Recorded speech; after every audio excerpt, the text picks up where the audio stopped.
ทหาร4 คนเนี่ยยอมสละชีวิตนะครับแล้วก็ประกาศเลยชาตินี้มีนายเดียวเพราะนั้นจะเห็นได้ว่าพญาพิชัยดาบหักก็ยอมเสียชีวิตนะครับไม่ยอมเป็นทาสของคนอื่นไม่ยอมเป็นนายของคนอื่นทั้งที่รักพญาจักรีที่เป็นรัชกาลที่1มากเนาะแต่ก็เหมือนกับให้คำสัตย์สาบานเพราะนั้นจะเป็นต้นตำรับอนุสาวรีย์ที่หนึ่ง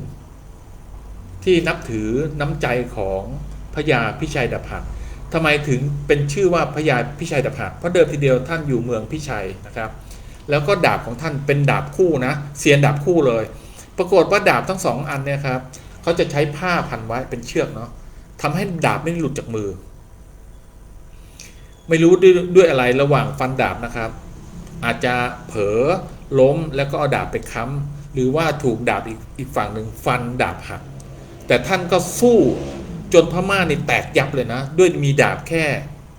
ข้างครึ่ง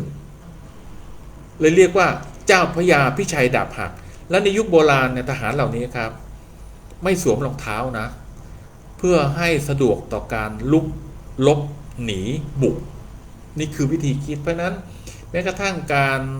ขึ้นทรงช้างต่างๆเราเห็นอนุสาวรีย์ที่ทำรองเท้าแต่ในความเป็นจริงแล้วต้องใช้เท้าเปล่านะครับเพราะนั้นมันสะดวกต่อการลบมากเลยนะครับทีนี้มาถึง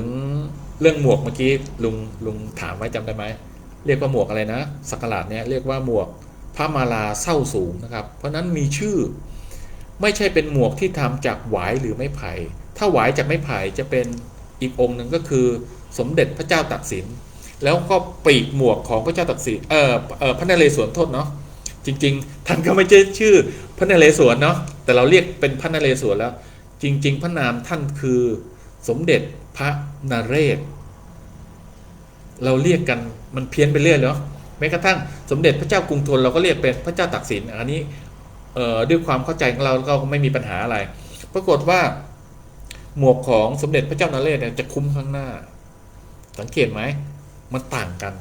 จะเห็นได้ว่าในทหารที่เป็นนักเรียนในร้อยทั้งหลายก็จะใส่หมวกทรงนี้เหมือนกันทำให้หน้ามันเงยขึ้นแล้วก็แสงมันไม่เข้าตาอันนี้เป็นวิธีคิดที่ฉลาดมากนะครับหมวกของพระนเรศวรทำจากหวายหรือไม้ไผ่สานกันแล้วเคลือบด้วยลักคำว่าลักมาจากอะไรเป็นต้นไม้ชนิดหนึ่งที่มียางเนาะเวลาเคี่ยวแล้วเป็นสีดำเวลาเขากรีดครับเขาจะกรีดจากซ้ายลงมาข้างล่างนะครับจากขวาข้างบนแล้วลงมาข้างล่างเป็นรูปตัววีอย่างนี้เลยนะปรากฏไอ้ต้นไม้ชนิดนี้หลังจากที่มันถูกกรีดเป็นช่องอย่างเงี้ยครับมันบูรณาการตัวมันเองเนาะทำให้แผลมันหายปรากฏมันพองกลายเป็นรูปหัวใจครับเราเลยเรียกว่าต้นลักแล้วต้นลักที่เก่าแก่ที่สุดในประเทศไทยอยู่จังหวัด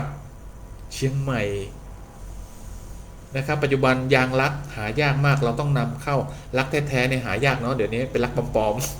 ๆลักแท้ๆเนี่ยมันหายากเนื่องจากว่าลักเนี่ยครับมันมีเขาเรียกอะไรอะผงระเหยอะไรของมันเนี่ยออกมาเนาะทำให้คนแพ้เนี่ยจะบวมเลยนะบางคนที่เรียนเครื่องลักสมัยก่อนตอนที่ลุงเรียนอยู่พ่อช่างเนี่ยบางคนแพ้จมูกตันเลยนะบางคนก็คันบางคนก็ไม่แพ้อะไรเงี้ยเพราะนั้นลักเนี่ยมันก็มีพิษเพราะนั้นย้อนกลับไปสมัยอยุธยาที่เขาว่าพม่าลอกทองจากองค์พระแล้วมาต้มกินเนื่องจากว่าคนไทยหลอกพม่าตอนนั้นพม่าสงสัยโอ้คนไทยมันลบเก่งจังวะหนังเหนียวยิงไม่เข้าตีไม่เข้าอะไรเงี้ยคนไทยก็บอกว่าไปเอายางลักเนี่ยมาต้มแล้วก็ดื่มเนี่ยจะทำให้ร่างกายดีปรากฏเป็นไงพม่าหลงเชื่อกินขี้แตกเลยลักนี่เป็นพิษนะครับเพราะนั้นลักอย่าเป็นพิษก็ต้องลักจริงๆนะไม่ใช่ลักเล่นๆอันนี้กลับมาถึงตรงเครื่องทรงของพระเจ้าตากสินนะครับจะมีสร้อยคอกลมๆเราเรียกว่าฟองมุกสำหรับคนทำงานศิลปะนะครับไม่ว่าคุณจะเขียนจะปั้นอะไรก็ตามจำเป็นต้องรู้จำนวนของเม็ดของมันแม้กระทั่งสายสะพายสร้อยพระศอของพระเจ้าอยู่หัว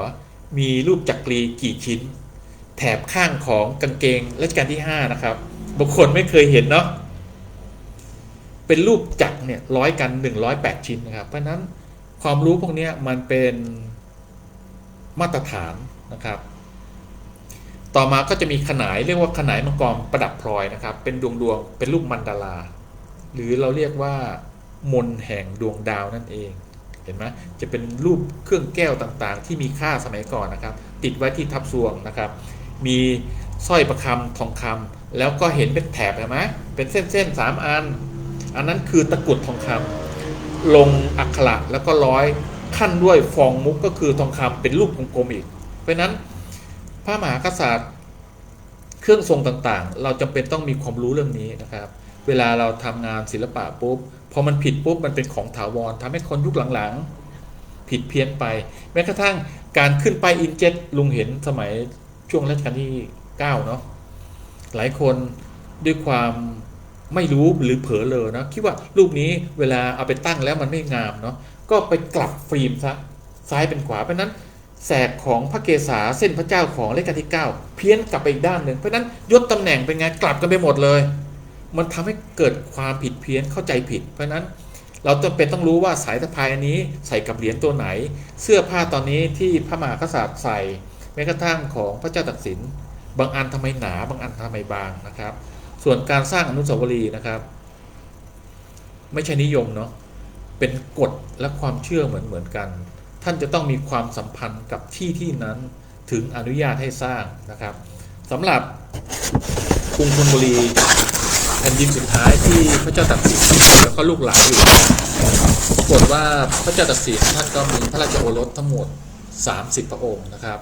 แต่ละพระองค์ก็อาจจะเป็นผู้หญิงบ้างผู้ชายบ้างเนาะก็สมัยก่อนมันเป็นระบบเครือญาตินะครับเพื่อนก็มาชอบลูกของพระเจ้าตากสินก็ส่งไปเป็นมเหสีเป็นสนมอะไรเงี้ยตั้งแต่รัชกาลที่1 2 3นะครับก็เป็นความสัมพันธ์ระหว่างเครือญาติกันต่อๆมาทำให้การปกครองมันง่ายขึ้นทีนี้มาถึงการสร้างอนุสาวรีย์พระเจ้าตากสินย้อนกลับไปตอนปี 2477 นะครับตอนนั้นจอมพลป.เราเรียกแต่จอมพลป.นะแต่ท่านชื่อนายแปลกเห็นไหมชื่อแปลกแต่ท่านใช้ลายเซ็นป.ปาจุดพิบูลสงครามนะครับเพราะนั้นตระกูลท่านเกี่ยวข้องกับสงครามเพราะนั้นเป็นวิธีการคิดในนามสกุลอย่างเช่นใครนามสกุลคัชชะคดชะอะไรก็ตามแสดงว่าต้นตระกูลเคยเลี้ยงช้างของพระเจ้าอยู่หัวมาเพราะนั้นแต่ละตระกูลเช่นทำไมถึงเป็นบุญนาคอย่างนี้มันมีที่มานะครับจากอิสลามกลายมาเป็นศาสนาพุทธส่วนใหญ่ก็จะเป็นนามสกุลบุญนาคนะครับคราวนี้มาถึงพศ 2477 นะครับมีสสคนหนึ่งตอนนั้นมีการเลือกตั้งแล้วนะมีประชาธิปไตยที่เราอยากได้ละไม่รู้อยากได้จริงหรือเปล่าก็มันมีการปฏิวัติซ้อนๆกันมาเพราะนั้นการปกครองเมืองไทยมันเป็นระบบอย่างนี้ครับชื่อว่านายทองอยู่นะครับนามสกุลพุทธพัฒน์เสนอให้มีการสร้างอนุสาวรีย์ในปีพศ 2478 ปรากฏว่ารัฐบาลตอนนั้นก็คือหลวงวิจิตร ปาฐการครับเราเคยได้ยินเนาะท่านมีความรู้เกี่ยวกับเรื่องประวัติศาสตร์อะไรเยอะแยะเลยท่านเป็นอธิบดีกรมศิลปากรท่านก็รับเรื่องไว้แล้วมีการออกแบบทั้งหมดตอนนั้น7แบบนะครับมีการประกวดนะเขาเรียกว่าการประกวดฉลองรัฐธรรมนูญครั้งหนึ่งแล้วก็มีเงินรางวัลลุงจำไม่ได้แล้วก็มีอาหารอีกชนิดหนึ่งเกิดขึ้นในยุคนั้นคือผัดไทยนะครับเป็นคนจีนที่เอาก๋วยเตี๋ยวมาผัดแล้วก็ประกวดแล้วไม่รู้จะตั้งชื่อไออาหารชนิดใหม่นี่ชื่อว่าอะไรจอมพลป.ก็เลยตั้งชื่อว่าผัดไทยกลายเป็นอาหารประจำชาติไปปรากฏว่าตอนที่มีงานฉลองรัฐธรรมนูญนะครับมีการบริจาครับบริจาคเงินนะครับเพื่อสร้างอนุสาวรีย์มันมีความหมายอยู่2 นัยยะคือ1ตอนนั้นรัฐบาลก็ย่ำแย่แล้วมันเกิดสงครามเนาะแล้วก็อยากให้ประชาชนมีส่วนร่วมด้วยเพราะนั้นก็มีคนบริจาคเงินด้วยการเอาแบบ7แบบเนี่ยเอามาตั้งโชว์เลยนะ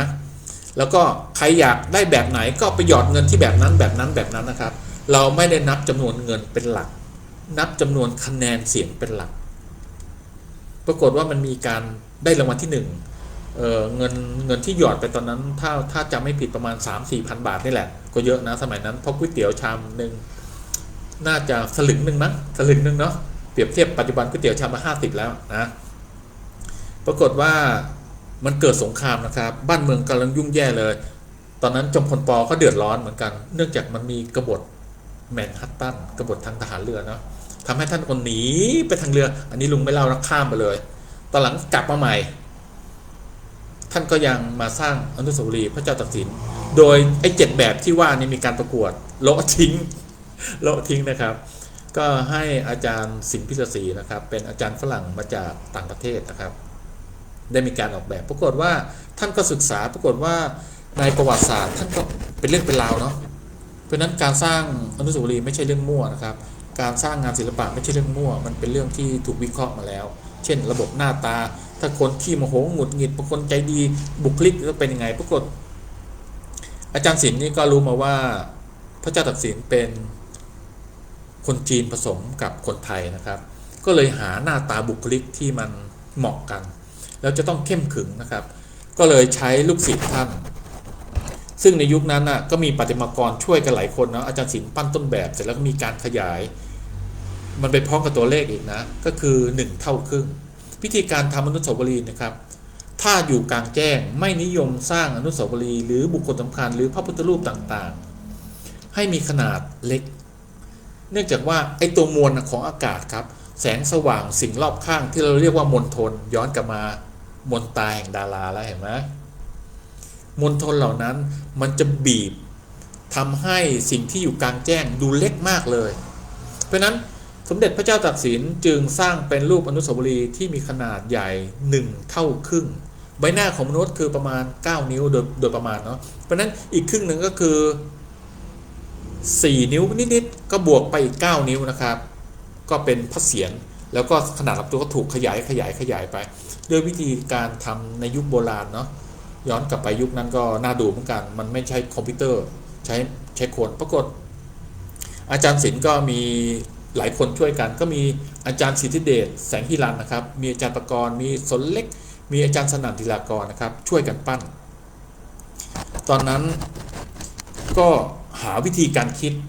ปรากฏท่านก็เคยคิดว่าถ้าเอาม้าอาหรับมานะครับสมัยนั้นแพงมากเลยม้าอาหรับตัวหนึ่งสมัยนั้นก็น่าจะเป็นแสนเนาะเป็นแสนที่ดูก๋วยเตี๋ยวชามละสลึงอ่ะท่านก็ไปเอาม้าเรียกว่าม้าแกบไทยครับซึ่งตรงกับ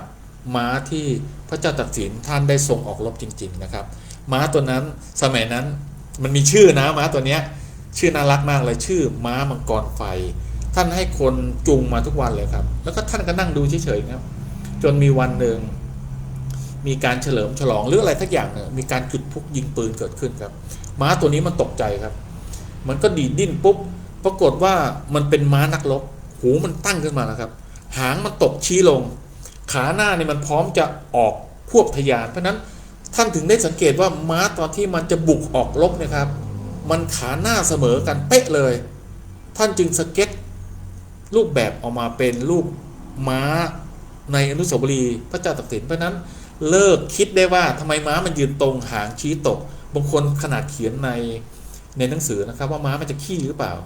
เพราะว่าม้าที่พระเจ้าตากสินทรงกับม้ารัชกาลที่5คนละชนิดกันนะครับเสร็จแล้วปรากฏว่าตอนนั้นอาจารย์ศิลป์ก็คิดถึงเรื่องโง่เฮงของพระเจ้าตากสิน